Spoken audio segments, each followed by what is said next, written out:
பரிசுத்தமாகணுமே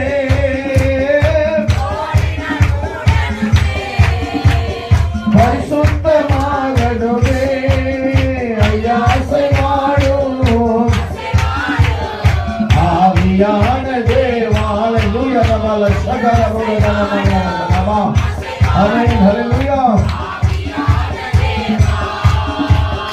உணர்ந்த எலும்புகள் எல்லாம் உற்சாகமாய் கரங்களை தட்டி ஆமென். உணர்ந்த எலும்புகள் ஒன்று சேர்ந்து ஒரு ஐயா